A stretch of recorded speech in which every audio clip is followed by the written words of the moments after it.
And join up to 10 short TV or TVs. Join. Thank you.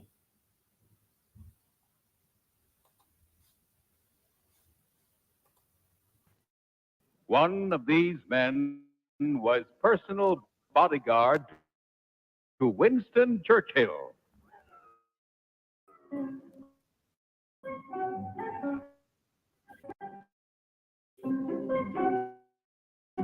What is your name, please?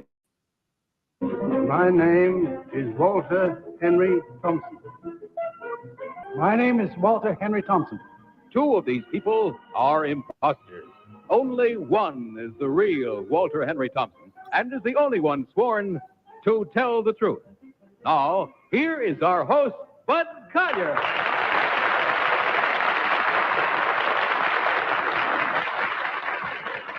Thank you very much. Welcome once again to Tell the Truth, brought to you this week by Arid Cream Deodorant, America's largest selling deodorant.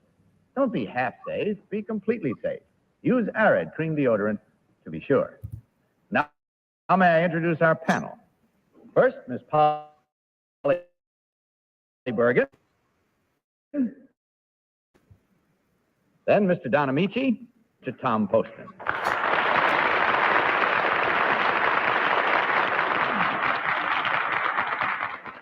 Now, panel, will you please follow along with your copies of this affidavit as I read it? I, Walter Henry Thompson, started my career in police work as a London bobby. I eventually retired as a detective inspector of Scotland Yard. I am in this country on a lecture tour. The part of my career that seems to interest my audience most is the 17 years I spent in both war and peace as personal bodyguard to Winston Churchill. Signed, Walter Henry Thompson.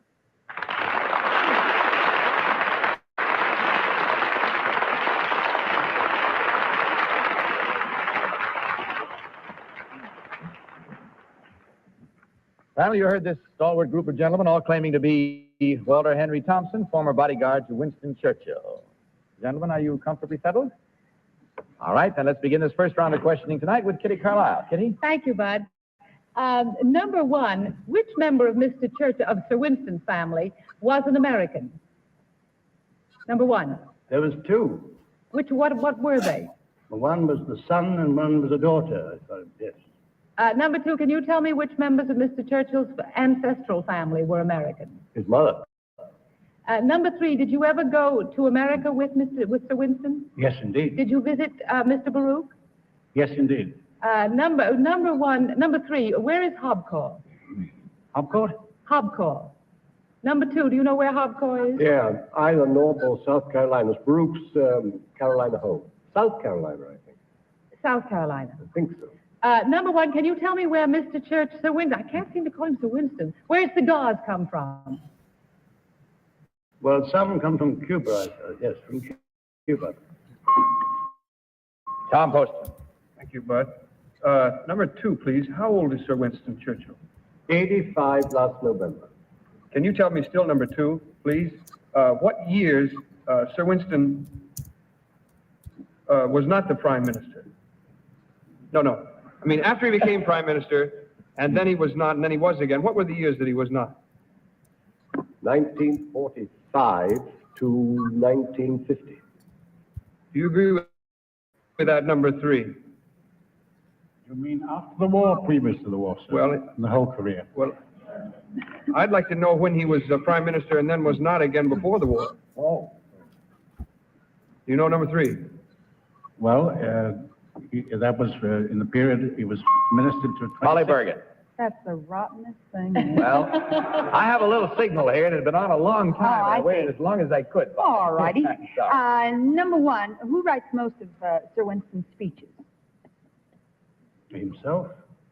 Number two, is that true? Oh, certainly. Number three, what is the basic difference between an American policeman and a London bobby? Well, there's a difference in the uniform. There's a difference in the fact that a British policeman doesn't carry a weapon, a firearm, except if he is protecting somebody on an emergency. Number one, was Sherlock Holmes a real person? No. Number two, was he real? Oh, of course he was. I'm a member of the Baker Street Irregulars.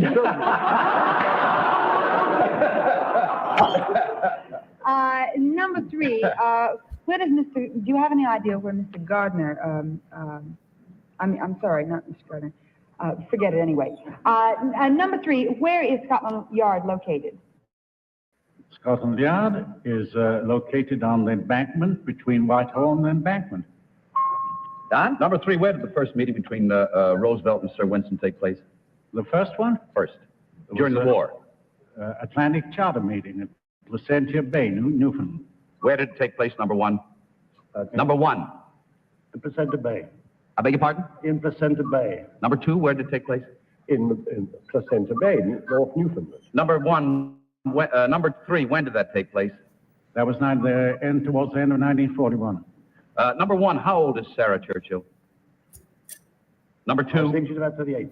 number 2, 38, I should say 38. number 3. That's it. I'm sorry. It's time to vote, panel. So without consultation, will you kindly mark your ballots? And as you always do, select number 1, number 2, or number 3. The team of challengers, of course, will receive the usual $250 for every incorrect vote. Everybody mark their ballots? Polly, for whom did you vote this first time tonight? I voted for number 2. First of all, most of his questions seem to be a little more accurate than the other 2, and I'm also a Sherlock Holmes fan. Don, what about your selection? I voted for number 2 because it was my impression all bodyguards must wear blue suits.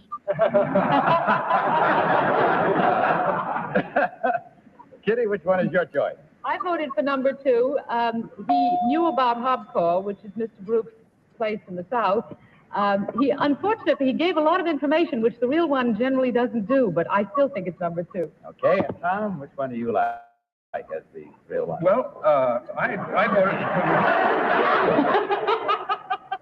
for number 3, and we'll see, but we'll see. He did that last week, and he was He was right. right. All right, let's double but I check it now and see how right or wrong we are. You've heard our votes and the reasons we voted the way we did. Let's discover now which one of these gentlemen is really the former bodyguard to Winston Churchill. So will the real Walter Henry Thompson please stand up?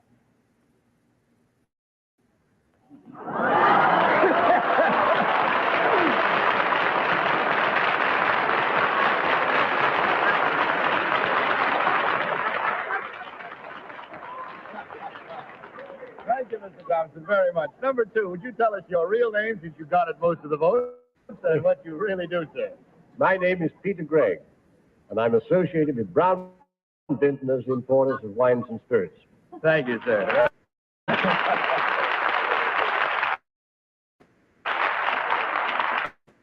My real name is Nicholas W. Orloff. I'm an American citizen. I was the chief interpreter of the United Nations, and now I'm a freelance interpreter, and I was an interpreter on another network for television on the Khrushchev tour recently. Thank you, sir.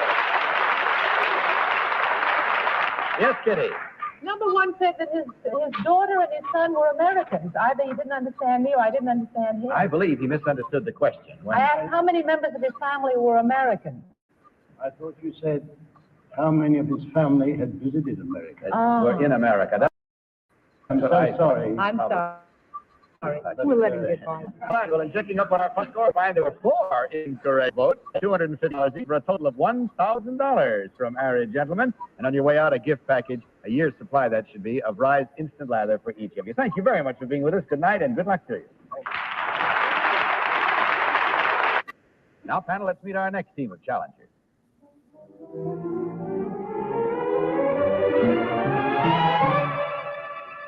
What is your name, please? My name is Johnny Piscopo. What is your name, please? My name is Johnny Piscopo. What is your name, please? My name is Johnny Piscopo. Panel, please listen, if you will, while I read you this affidavit. I, Johnny Piscopo, am a dog sled racing driver. I own and train my own dog team and compete against adults. I took second place handicap in the New England Sled Dog Championships and placed 7th in the 1959 World Championships against a field of 24 older people. I am the youngest person in history ever to compete in the 100-mile Quebec International Dog Sled Race, which was held last season in weather 30 degrees below zero. Signed, Johnny Piscopo. Now, panel, you heard these three young men, all claim to be Johnny Piscopo, dog sled racing driver. And let's start this round of questioning with Polly Bergen. Polly? Thank you, Bud. Number one, what do you say to a dog sled dog? Any dog may have, any driver may have his own word, but the popular one is ahead or Ahead? or go. What or happened straight. to mush? Well, much was never used. It's a French word that was derived from marsh. It wasn't really mush all these years? Oh, it was Marsh. You realize the fraud that's been perpetrated Yes, I on do. the public? Yes, I do. Terrible. Number two, you don't have to say mush, do you? No. No, he doesn't either. Well, number two, what mainly is the pedigree of most sled dogs? Here. Siberian Huskies. I beg your pardon. Siberian Huskies. Siberian Huskies. Number three, is there any other kind that's used a great deal? Yes, you can either use Malamutes. They're strong for work, or a crossbreed, or once I saw a Cocker Spaniel. A Cocker Spaniel? Little sled. Are you sure? Tom, you're... Number 3, how many dogs in a team that races? Well, it depends usually on how well the driver can control them, but anywhere from 3 to 13, usually 5 to 6. Number 1, what's the name of the hotel high on the banks of the St. Lawrence in Quebec? I do not know. Number 2? I don't know. Number 3? Number 1, how do you train dogs for racing? Well, to train a dog requires skill and patience, and you can't be harsh to a dog. Number 2, how do you train them? Everybody's got his own way. Number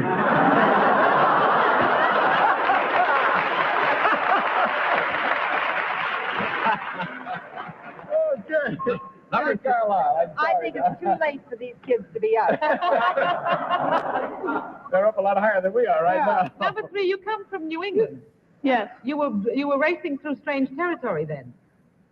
No, In Quebec. Yes. Well, not really. We got a lay of the land when we went up there. Where did you bivouac on this 100-mile jaunt? Pardon? Where did you bivouac? Where did you sleep? Where did you Well, we stayed at a motel in Quebec. Oh, Don't fool around No, with these kids, Kitty, I'll tell you. number 1, where did you sleep? Well, we sleep in a hotel also. You did. Well, number 2, where do you come from? Laconia, New Hampshire. Tom? Thank you. Here now, here. Number 2, approximately what weight would you say a Malamute goes at full grown? Number We're 2. not all the same weight, I'd say. Don't give me any of those sly, shifty evasive answers. I'm going to nail you with this. 50 pounds. How much would you say? Number 3? Well, around there, they do vary, though, depending on the dog. I'll see. Do you know anything, number 3, do you know anything about the great dog sled hero story where they brought serum to a beleaguered community? Well, Sorry to have to break in, but it's time to vote once again. So without consultation, panel, will you please mark your ballots once again and select thereby number 1, number 2, or number 3. Panel all looks very studious. I don't know if anyone's marked their ballot yet. Have you, Polly? I've marked. All ready, Polly? No. You ready, Eeny, Polly? meeny, miny. Mo, I don't have any IE. Oh, well. I don't care who it is. I think they're too young to be taught to lie. That's the way I feel.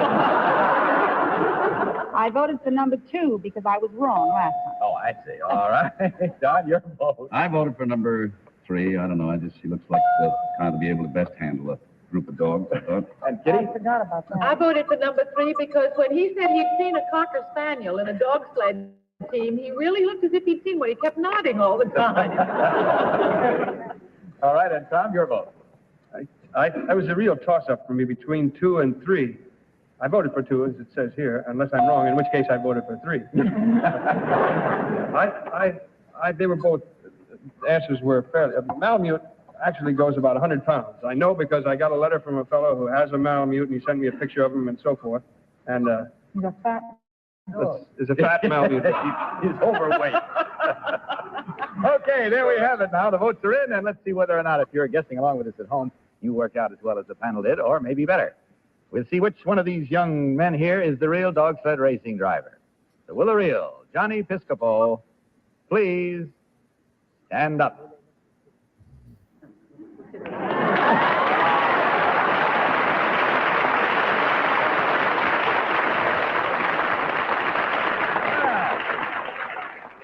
Lit up the boats there, so you did a very good job, fellas. Now, number one, would you tell us your real name and what you really do, son? Where you go and so Well, forth? I'm Philip Menlo, and I go to collegiate school in the 8th grade here in New York. Good boy. And that leaves number three. What is your real I'm name? Nat Stillman, and I'm in his class.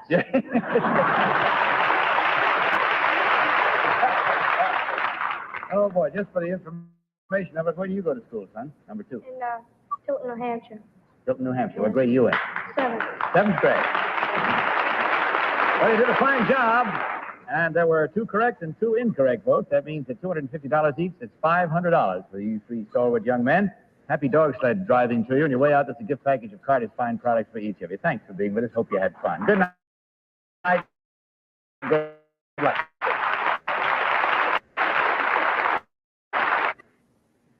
Now let's meet our third team of challengers.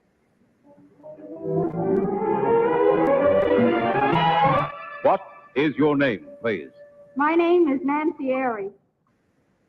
What is your name, please? My name is Nancy Airy. What is your name, please?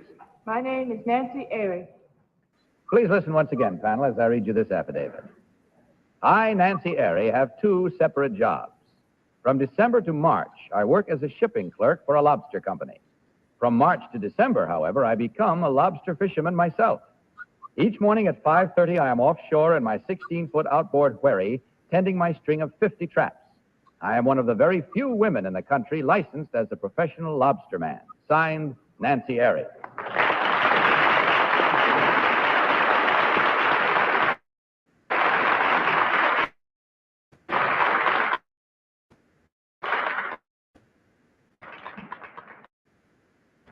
Three delightful ladies that claim to be lobsterman. How that? I don't know. Let's find out as we start this round of questioning with Donna Meeks, huh? Number one, why is varying lobster? Oh, it goes from about, you mean legal size? Yes. From about a pound to 4.5, 5 pounds. Number 2, how many kinds of lobsters? What do you mean, kinds? Kinds. Lobsters, females and males. Is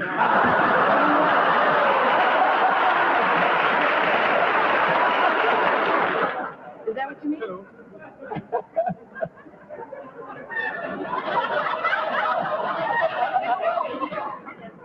Number 3, how old must a lobster be to be legally caught?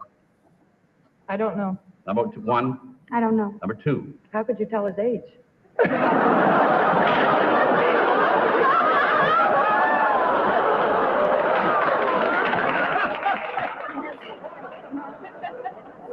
know, some of the comedians better find out who writes their material.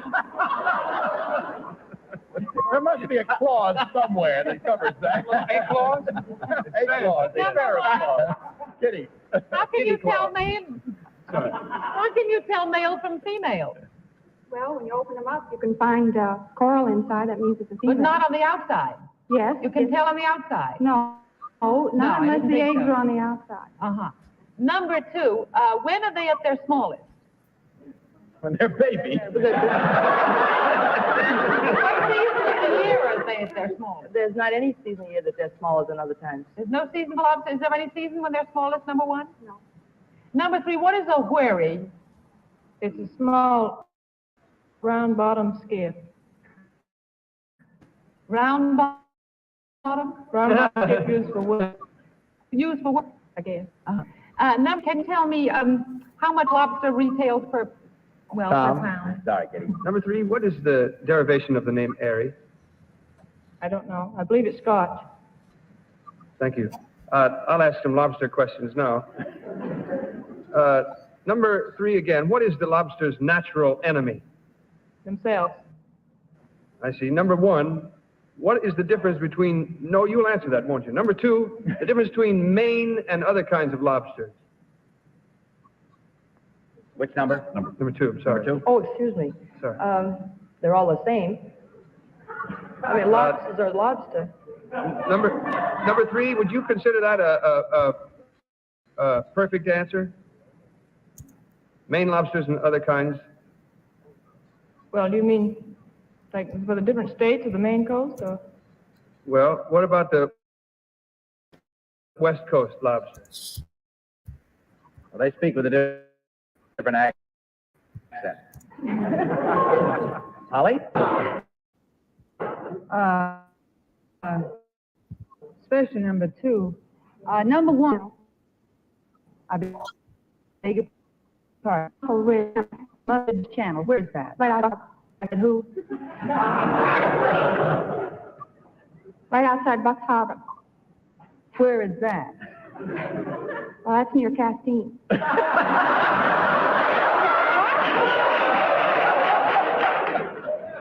Number 1, what state do you fish in? Maine. In Maine. There you are. Number 2, what state do you fish in? Maine. Maine. 3, the same, Maine? Maine. I don't know anything about Maine, and I don't know anything about lobsters. So. All right. It's time to vote. I'll probably be the only one that gets the right answer. So, panel, once again, will you kindly mark your ballot? And vote for, of course, number 1, number 2, or number 3. Everybody voted? No, I haven't I'm yet getting voted. so I just can't stand this show. It's getting so hard. I don't understand. I think that it's a whole thing. I really do, and I just... You're calling for time, Polly. Yes, I was, as a matter of fact. Well, I'll tell you quite honestly, that, what I know about lobsters, you could... Put in your claw. You sure could. And I voted for number 2 because I think she's got a lot of guts.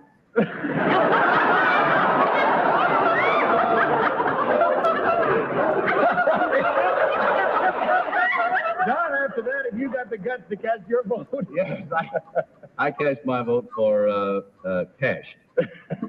Cast my vote for number 2 also. I feel that anyone that can trap as well as she can ought to do well by lobsters as well as on a camel show. Okay, Kitty.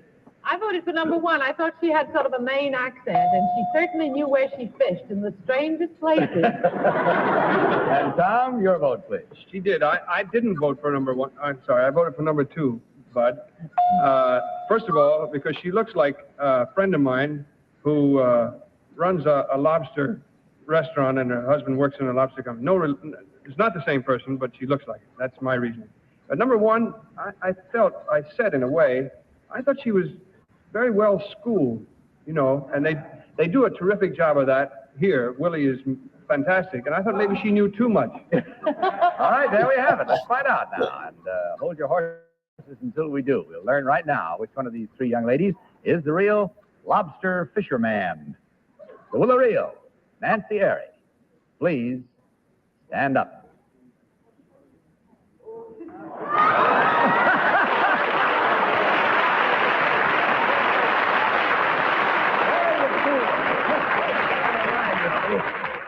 For the second time tonight. Well done, believe me. A very good job, all of you. Number 1, would you tell us your real name and what you do, please? Yes, my name is Eileen Tuck. I work with mobile videotape for NBC television here in New York. Thank you. And number 2, your real name and what you My do. name is Mildred Piscopo, and my son is Johnny Piscopo, the sled dog driver.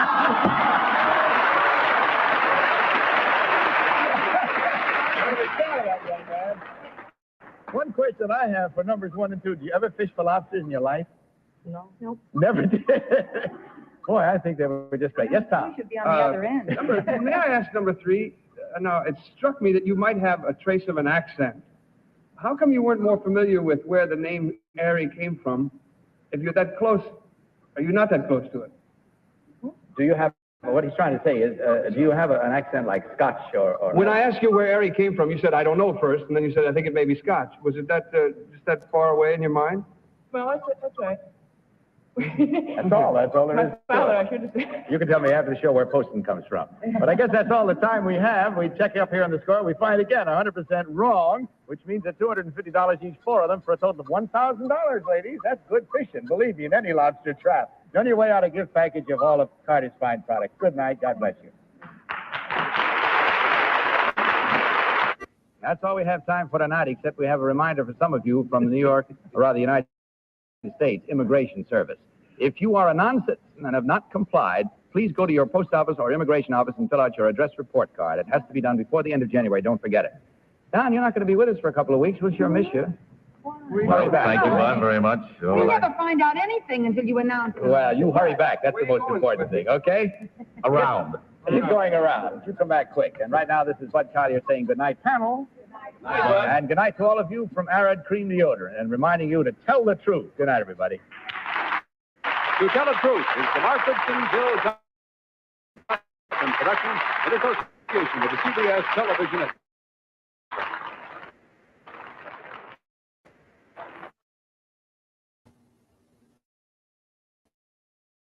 Fade out one. Fade in. Pizza Flix Television Division presents Charles Boyer in The Bad Streak.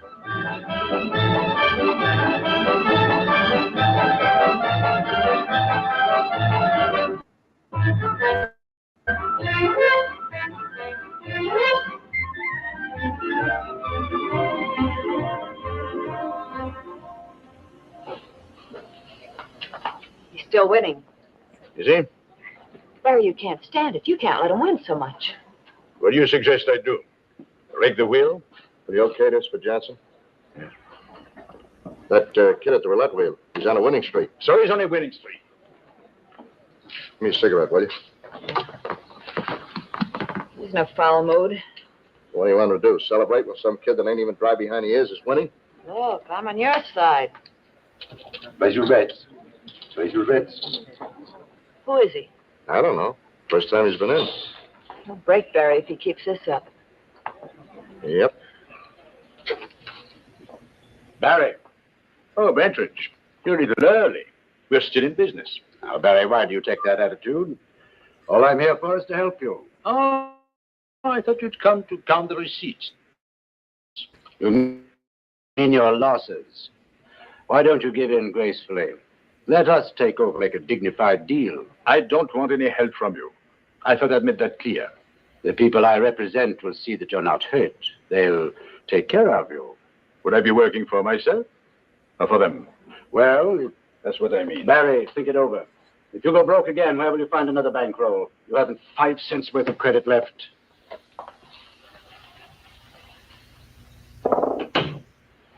Don't bother to add it up again. It'll only come out the same way, in the red. What can I do? You know what I want you to do. Bentridge. What's wrong with that, Barry? I've always worked alone. With Bentridge, you wouldn't have to worry. I wouldn't have to worry, or you wouldn't have to worry. The same thing, isn't it? Money means a lot to you. Doesn't it to everybody? Barry, what would you do without money? Custom-made shirts, man to drive your car, all of the things you've gotten accustomed to. I can do without monograms. I can drive a car. Give me a light. What's the matter? Afraid of getting stuck with a loser? Is that it? Why don't you stop fighting City Hall? The way the cards fall, that's the way you have to play them. You always said that. Remember? I remember a lot of things. Darling, things don't have to change. Everybody needs help sometime or other. All you have to do is give Bentridge. Bentridge. I'm sick of that name. I don't want any part of it, you understand? Or his friends. But all he wants to do is buy in. He wants to take over. I'd be a front in a dress suit. Is that what you want? Darling, you have to do something. I'm in a bad streak. That's all. A bad streak. Well, I'll break it. I've done it before. What I need is a bankroll. Well, I'll get one. Somehow. Come in. Oh, I'm sorry. What is it? The bar supplies are getting pretty low. Well, then reorder. What do you bother me with this? I tried to reorder. Oh, dear. Cut off our credit. I didn't want to tell you. I was hoping we could get by somehow. I figure out something. Don't worry, Chick. You and I will work it out. Now, what's the matter? What's eating you? That kid at the roulette wheel. Well, what about him? He wants the limit raised. You know the house rules. He won't take no for an answer. He's getting out of hand. Insists on talking to you. Me? What did you say? He says he wants to see you. Says he won't talk with no hired flunky. Later. I wouldn't wait too long. If he don't stop winning, we'll have to close shop. All right. Place your bets. Place your bets, ladies and gentlemen. I'm sorry, sir. This is over the house limit. That's all right. Let it ride. I got influence with the upper echelon. No special concessions. So you would be running? Yes. Thought you would be older. 6 black. You lose. You changed my luck. Why don't you quit while you're ahead? I don't believe in quitting. Then you wouldn't understand that, would you? You do know who I am. I've seen pictures of you. Well, that's something. I didn't know that you'd bother to remember me at all. Place your bets. Place your bets, ladies and gentlemen. Wait a minute. Why did you come here? Why shouldn't I?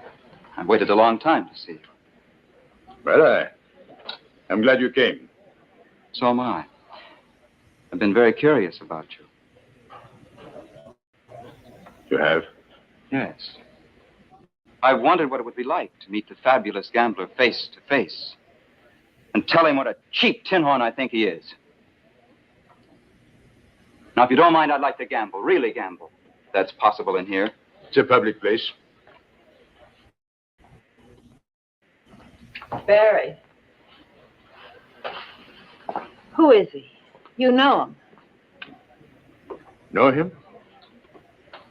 No. I don't know him. The things he said to you, you've never taken that from anyone before. Go easy on it, kid. You drink, John. You know who that is? That's his kid. His son? Yeah. I didn't get it at first, but now. Can't you see it? The set of his head, the way he uses his hands. But his son? Mm-hmm. He never talks about it. Not even to me. But I got a look at his scrapbook. It's pasted with all kinds of news photographs of the kid. All the way back to his baby buggy.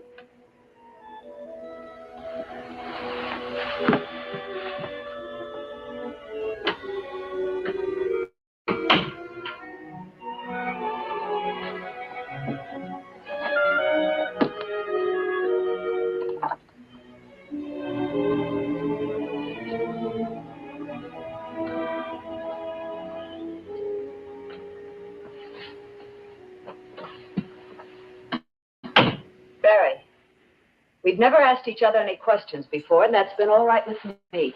Let it stay that way, Angela. I think I'm entitled to some answers now, don't you?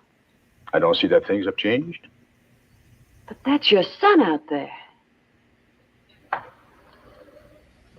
You told me once a long time ago that you'd been married, that she died. I never asked any questions about that, how you felt about her or anything. That's all in the past. The past just walked in. We'll walk out again. Will it, Barry?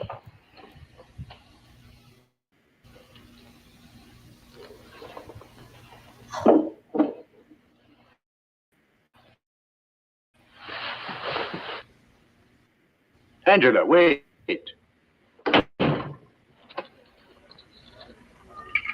What you read?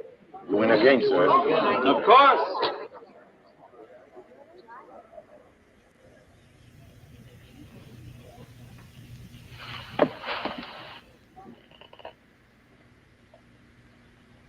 I'd like to talk to you. Go ahead. Not here. What do you want to talk to me about? Your father. Now watch my chips. I've counted.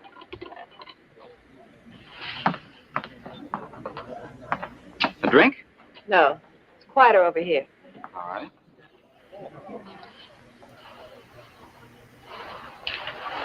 Why don't you quit? Oh? Don't tell me Rennick is getting parental and issuing orders. He has nothing to do with my talking. Then what's your interest? I don't like to see him get hurt. It's as simple as that. You're in love with him. Funny, I never thought of him that way before.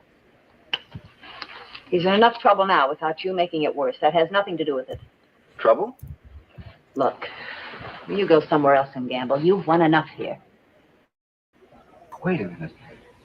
Are you trying to tell me that he's broke? He can't afford a big win? That's just about the size of it. If you quit now, he may have a chance. But if you keep on the way you're going, you'll finish him off tonight. You know, that's a very amusing idea. Excuse me. I was under the impression that this was a gambling house. I've done better at Tiddlywinks. Maybe you should go back to Tiddlywinks. What's the matter, son? Play not interesting enough for you? Bores me. I've won more than this in 20 minutes at Monte Carlo. Well, now, Barry, you don't want to send a customer away dissatisfied. Give the boy the kind of game he wants. Oh, Mr. Rennick has a house limit. Mr. Rennick doesn't make special concessions. You've got Barry all wrong, son. He never let a man down that wanted to game. Have you, Barry? Or maybe he's afraid that I might break the bank. Is that it? You make sounds, Dad. All or nothing. All right. Match it. After you. 4.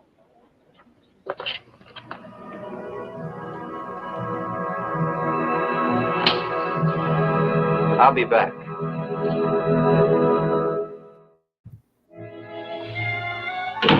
Morning. Morning, Chick.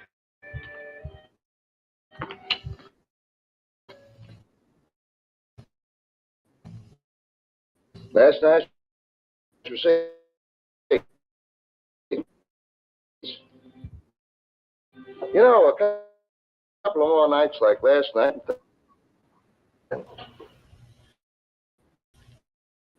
No, Mrs. Weston, he isn't in just now. No, I don't know when he'll be back. All right.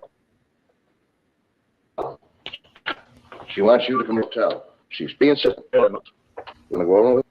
No, you take over. Credit extended on these. Yes.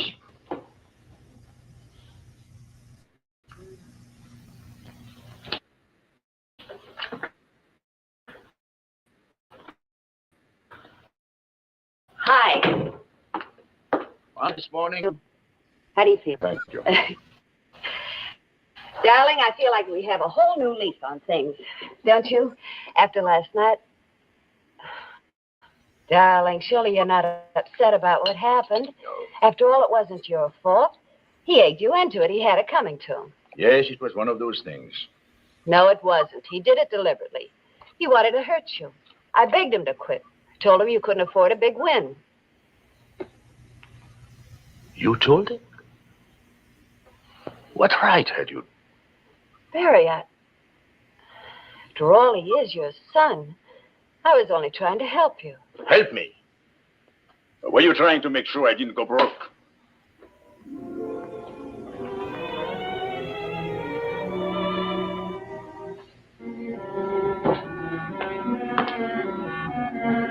Perhaps you'd like to try the other room, if you just follow me.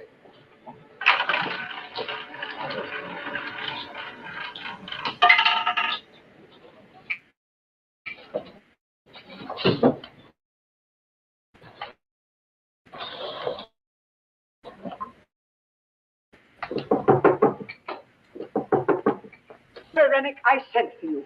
I've called you all day. I came all the way to Reno to see you. Why didn't you answer my calls? You're a little late, Mrs. Weston. If you'd sent for me 20 years ago, I would have come. I would have crawled. But now, what's the use? What have we got to talk about? David, your son? I followed him out here. Yes, Yes, I had the pleasure of meeting him. He lost a sizable amount of money to you last night, That's right. and he's coming back tonight. It's a public place. But you don't understand. Nothing will satisfy him now but to break you. That should make you happy. But you must not let him play here tonight. You must stop him. Why don't you stop him, Mrs. Weston? You are his grandmother and his guardian. You're not going to get you against me, isn't it? Barry Rennick, it is not easy for me to humiliate myself. Oh, I don't imagine it is. Frankly, things are not the same with me now. I don't have the money I once had. As a matter of fact, I shall not be able to leave anything to him. Really? That's why I'm so worried about David squandering his inheritance. Inheritance? The money that came down to him from his mother's estate. Oh. Of $100,000. 100,000. He has sent for a letter of credit transferring his funds here. He means to use it to break you. But what if he loses? It's all he's got. Sit down, Mrs. Weston. You know, it's funny. You're coming to me for help. I should feel something. Some triumph. After 20 years, you get over feeling, I suppose. Oh, I congratulate you on David, though. You've done a thorough job on him. He detests me. I've given my life to him. And what did you tell him about me? Did you tell him how I tried to keep him after his mother died? Did you tell him how I fought you with everything I could lay my hands on and I couldn't even get into court? How could I hope to win against your name, your position? I was just a gambler. Who cares about a gambler losing his son? A gambler loses every day. What is one son, more or less? But you didn't need him as I did. Didn't I? I had so much to give him. What could you have done? And what have you done for him? I gave him position, education. Education. Here. Sign of wealthy family expelled for drinking bout. There. Campus scandal involving Beacon Hill socialite. And you've given him travel. Oh, yes. All over Europe. But what did he see?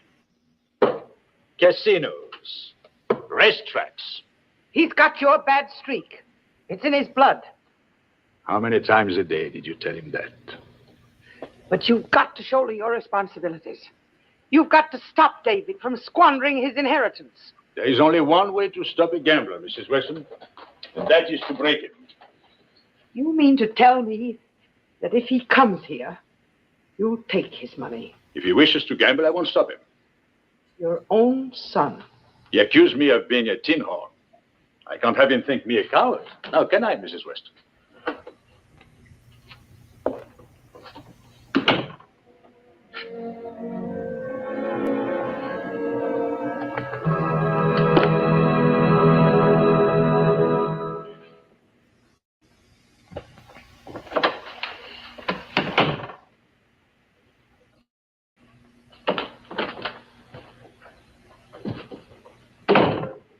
What do you want?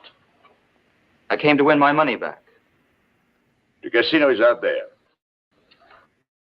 I'm not interested in the casino.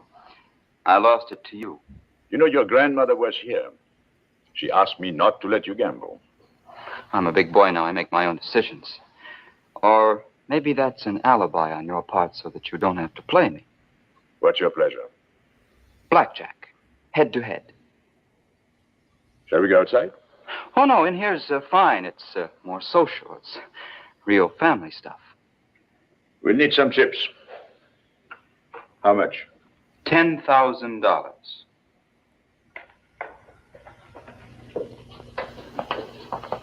Is that your idea of a big game? $10,000? No, of course not. It's just a start. Oh, I see. We'll need some chips. $10,000 each.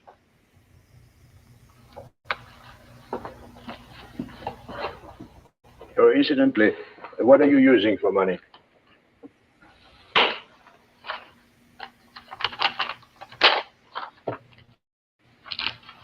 Letter of credit, 100,000.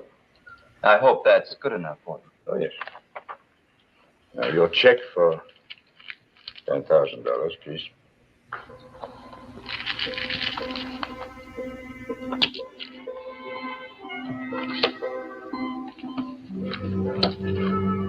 Hit me. I'll stand. 20. Here's what you want. 19.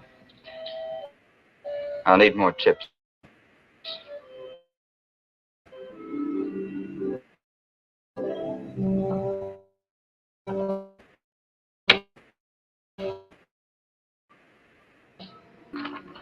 And some more cigarettes.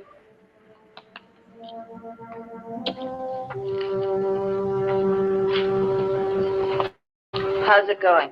I've seen him in a lot of games, but I never saw him like this. What do you mean? Completely cold. But he's winning. Yeah. Blackjack. Good.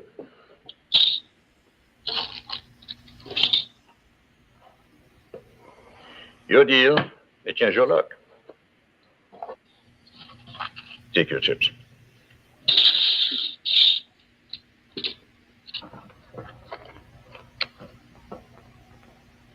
Give you a chance to recoup.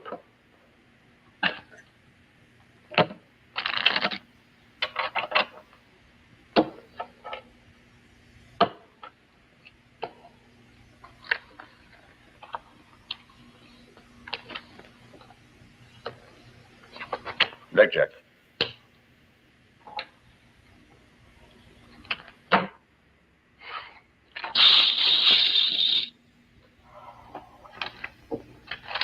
I need more chips. No more chips. What do you mean? 100,000. That's all you're good for. But you've got to give me a chance to win it back. That's the limit of your credit. But it's all I've got. It's my inheritance.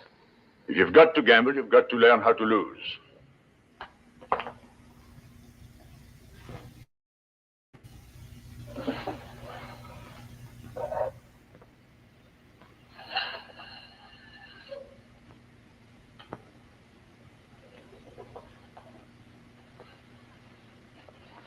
I had a cockeyed idea that I wanted to see you tonight.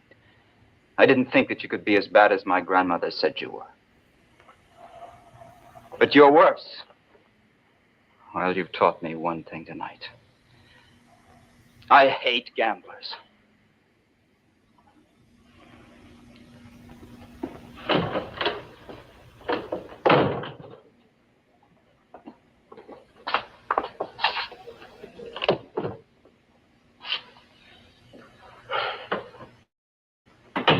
A present. Thank you. Get my lawyer on the phone, will you? Now?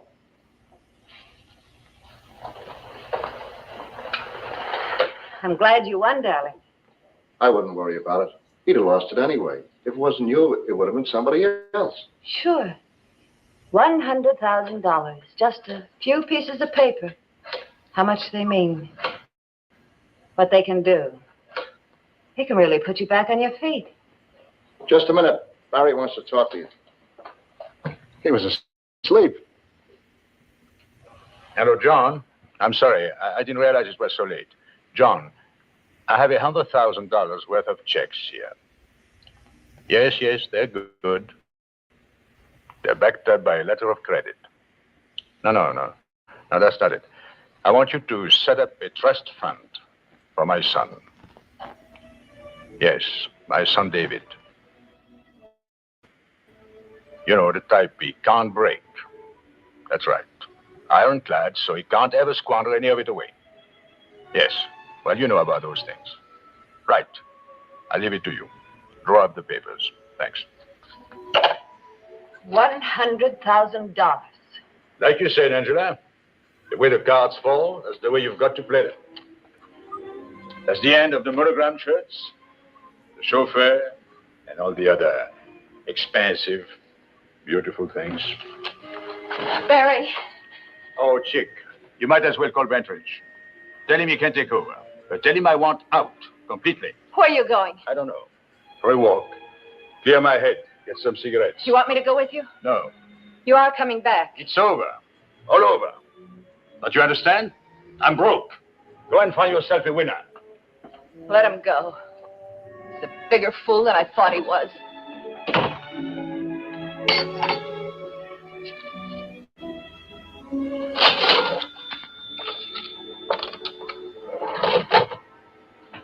Thank you.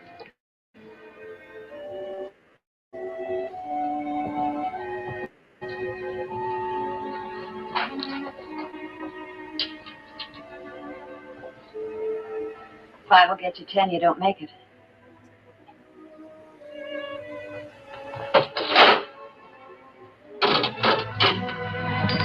I made it. Looks like I found a winner. Do you have breakfast?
I got a letter.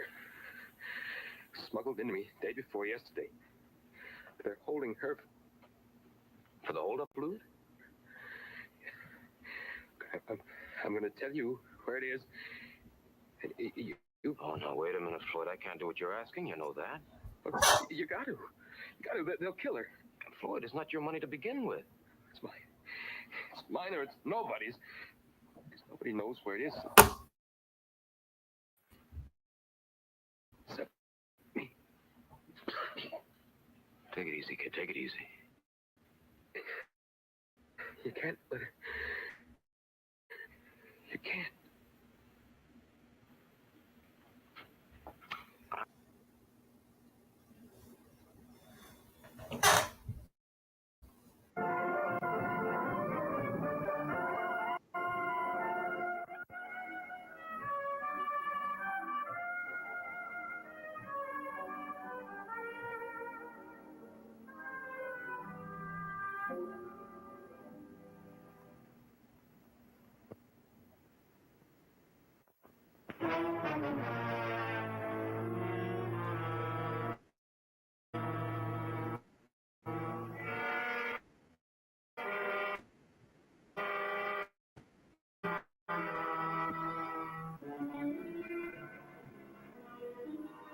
Maybe, as the saying goes, iron bars do not ablaze, but they help. And when a man goes to prison, his emotions go with him. 30 seconds after it had started, no one could remember what the fight was about. It could have been something one man said, or the way the other man looked. Or it could have been what one of them thought the other man was thinking. The reason didn't matter. The fight was the thing.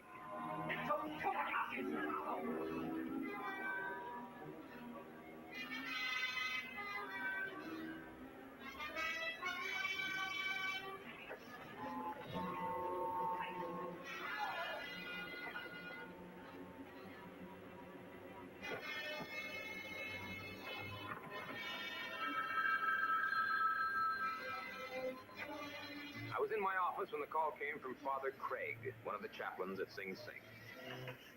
Well, did Ingalls say why he wanted to see me, Father? Well, will I be able to talk to him if I get up there this afternoon? I see. All right, Father. And I'll be up there in a couple of hours. I had a hunch what Ingalls wanted to talk about, and I knew why the prison authorities were suspending the rules to let me see him. Ingalls was doing 10 to 20 on an armed robbery count. He'd knocked over a Manhattan department store for nearly $60,000. The law had got Ingalls all right, but it still didn't have the hold-up money. If he died without talking, the secret of where he had stashed the money would be buried with him. Thanks for coming, Hammer. Sure, Floyd. Guess I'll be leaving here sooner than I figured. Oh, you got a long time to Save the pep talks, Hammer. I'm done. I know that boy with his shiv punched me up like a streetcar transfer. Who was it, Floyd? Never mind that. Give me a smoke. Something you gotta do for me. The only guy I know on the outside I trust. What about the money? The hold-up, Lou? And Evie. Evie? My wife. She's been kidnapped. What? I got a letter. Smuggled into me day before yesterday. They're holding her. For the hold-up, Lou? I'm going to tell you where it is. And you... Oh, no, wait a minute, Floyd. I can't do what you're asking. You know that. You got to. You got to. They'll kill her. Floyd, it's not your money to begin with. It's mine. It's mine or it's nobody's. Nobody knows where it is except me. Take it easy, kid. Take it easy. You can't let her... You can't let her get hurt. You can't. I'm sorry, Floyd. I can't do what you're asking. I'm sorry. Hammer. My shoe. The right one. Under the inner sole. Map. Directions.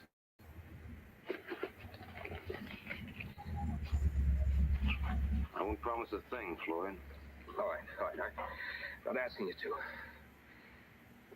After you get the dough, it's up to you. Me and Evie will have to take our chances on.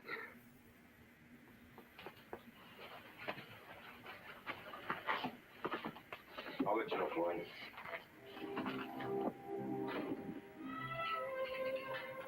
After seeing Ingalls, I went back to my office. I still hadn't looked at the slip of paper I'd taken from Ingalls' shoe. I didn't want to, not until I'd made up my mind and what to do.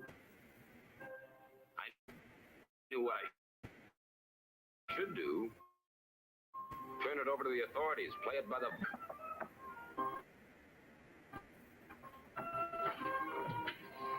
Hiya, Phil. Sunrise tomorrow. I talked to his office. You're wasting your time, Pat. Doing what? Trying to find out what Ingalls wanted with me. So earn your salary somewhere else. Go out and guard the sleeping city.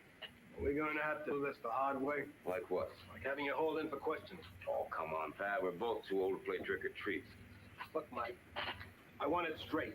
You know where that hold-up Lou is hidden? Nope. What did Ingalls want with you? No, Pat, I'm not going to answer your questions. When I try to, I will. Until then, nothing. Yeah, Hammer. Mr. Hammer, this is Meg Hollister, Evie Ingalls' sister. I have to talk to you. Oh, yeah. Well, sure, honey. Yeah, I did forget. Well, hold on a minute, will you, doll? Pat, I know how you hate to eat and run. Oh, it's all right, Mike. Go ahead. I'm in a hurry. Come on, you're keeping a lady waiting. Here, I'll talk to you later. What about Ingalls? Later, huh? Yes, Miss Hollister. Mr. Hammer, I must see you right away. Can you come to my apartment? Where do you live? What's the address? Uh-huh. I'll be there in 10 minutes.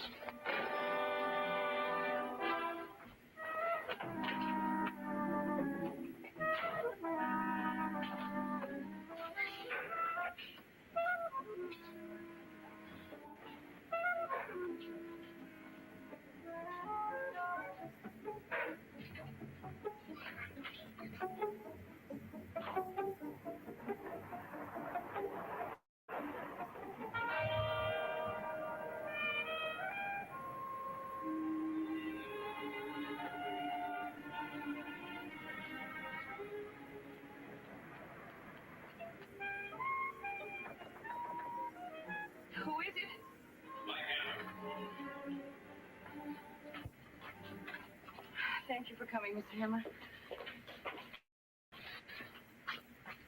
What's the matter? I'm being followed. Who by? I don't know. I haven't bothered to find out yet.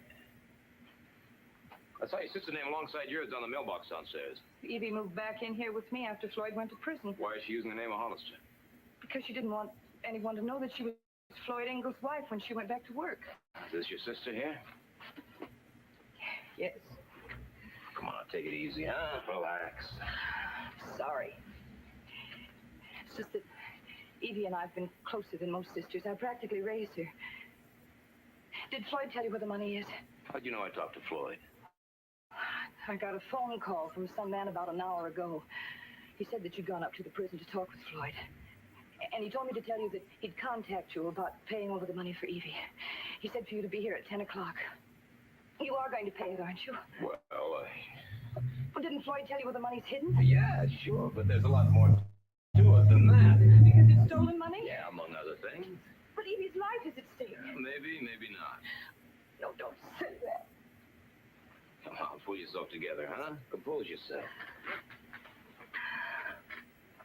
Why did this have to happen to Evie after everything else? Why this? Just when I thought she was free of Floyd. Free? I'd persuaded her to divorce him. As long as he wouldn't tell where the money is hidden, he'd never get a parole. And after all Evie'd been through with Floyd, she couldn't spend the best years of her life waiting for him. She's too young, too pretty. She has too much to live for.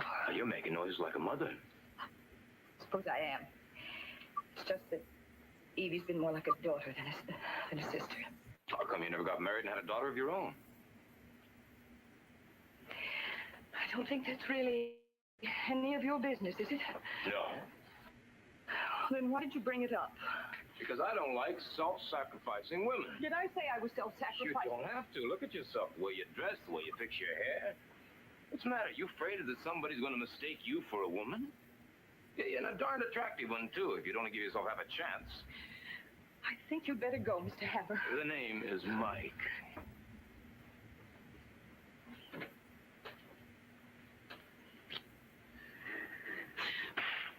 Let me go. Well, I guess that proves to me what I want to know. What? That your tears and your worry aren't part of an act. An act? That's right. And how many people know Evie is Floyd Engel's wife? No one. You knew. You're suggesting that I'm involved in my own sister's kidnapping? No, not anymore. How many other people know Evie is Mrs. Engel? I don't know. You don't know? Nobody? Unless Evie told Herb Garth. Herb Garth. Now, who's he? He's the assistant manager at the restaurant where Evie works, the Buckingham on 57th Street. Evie's been going out with him for several months. Oh. Are they serious about each other? Well, Herb is about Evie.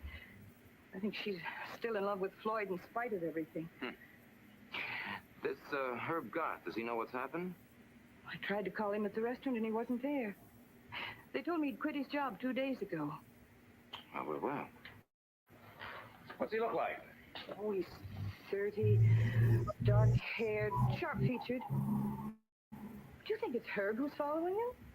I don't know, but I'm going to find out. Well, I'll be back in the morning. All right, Mike. And thanks. For what? For seeing my potential. Well, maybe all you needed was a little, encouragement. Yeah.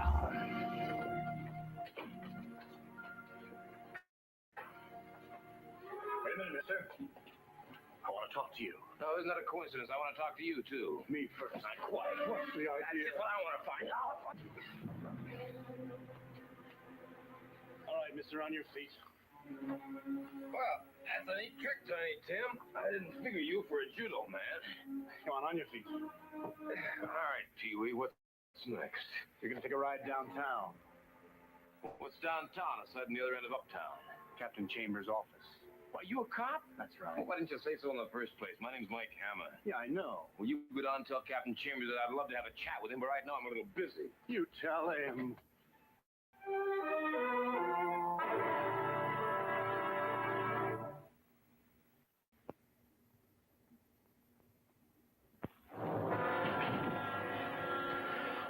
Mike. I'm through playing around. You're going to tell me why Ingalls wanted to see you and why you went to see his wife. I didn't see his wife. You went to her apartment. I saw her sister. Why? Look, if Ingalls told you where that hold-up money is stashed and you're withholding that information, you're in trouble. Real trouble. If you don't talk, I'll heave you in the slammer, and I mean it. Okay, Pat, you win. Lloyd Ingalls' wife has been kidnapped. What? That's right. And if he doesn't pop for that hold-up money, she's going to be a very dead little pigeon. Think that's straight? Well, after hanging on to the money all these years, you think he'd be lying now? What would you? Well, he asked me to handle the payoff for him. How? No, I'm not going to tell you that because I'm going to do what Ingalls wants. You can't do that. Look, Pat, there's a girl's life at stake. I can't help that. You could go to prison for what you're trying to do. Then you better call the warden and tell him to get a cell ready for me. Pat, listen, that money has been moldering somewhere for nearly 4 years. And unless you let me use it to spring Evie Ingalls, it's going to stay hidden. So? So here's our chance to get it out in the open, put it back into circulation. After I spring Evie Ingalls, well, we can go after the kidnappers. And maybe we get them and maybe we don't. Yeah, sure, but the money will be out in the open. We'll have some chance of getting our hands on it. I wish I hadn't heard any of this. Well, if you hadn't kept pushing so hard, maybe you wouldn't have. I've got a job, remember? I have to do it. Okay, but stop playing it by the book and play it my way for a change, will you? Do I have any choice? No. Is it a deal? I don't. Come on, say it. It's a deal. That's the thing.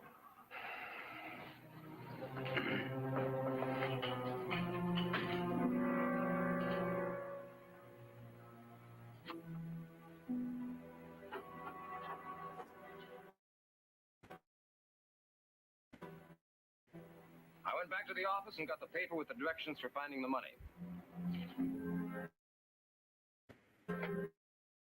Then I called Sing Sing and asked him to tell Ingalls that I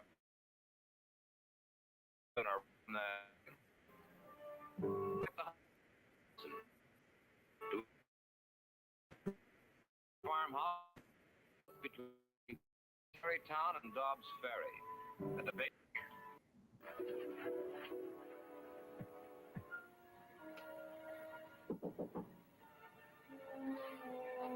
Mike? Yeah, Mike. Open up. Oh,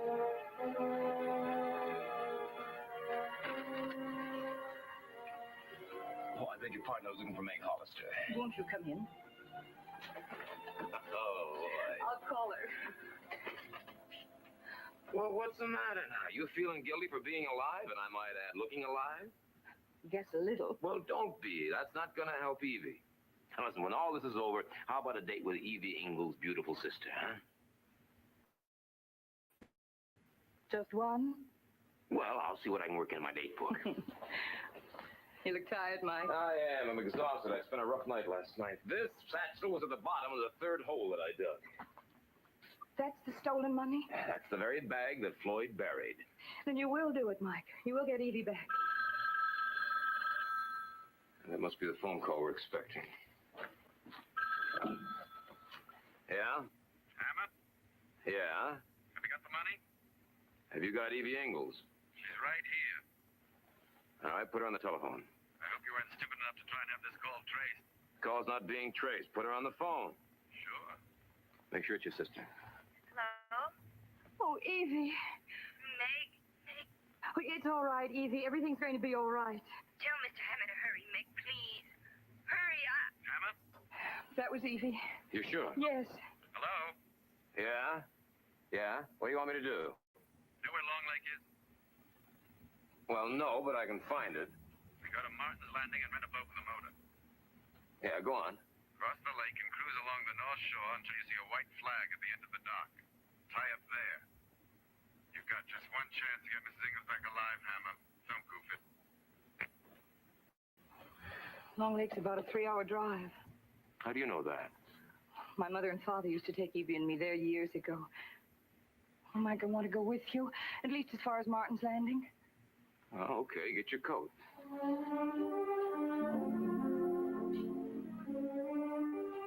It was a brilliant day in late September. but Long Lake looked lonesome. The season was over. The summer people had migrated to their caves back in Manhattan.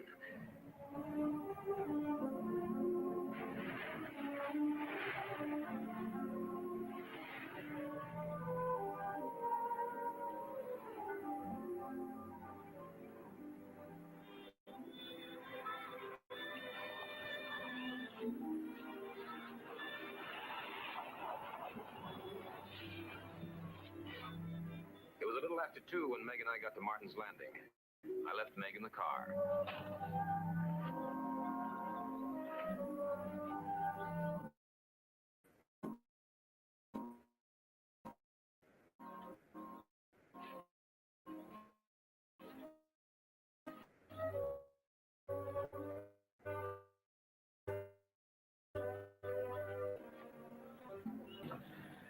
The price of a boat was $2 an hour. I bought $1 worth. I figured that if I wasn't back by then, I wouldn't call.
All right, Hammer. That's far enough. Drop the bag. Take your coat off.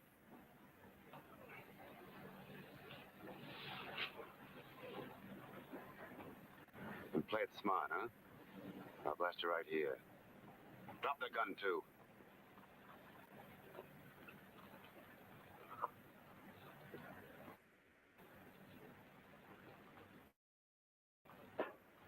All right.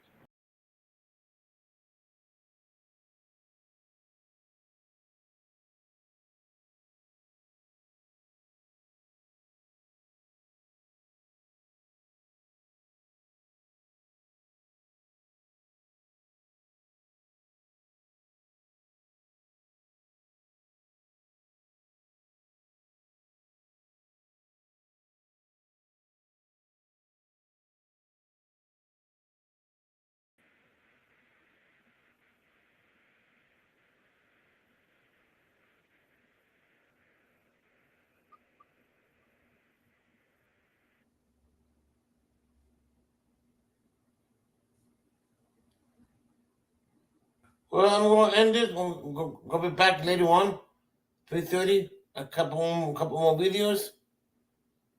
I'll be back. Taking the rest. Thank you. Hi. I don't know if this is RP or Bodie. If it's both of them, I don't.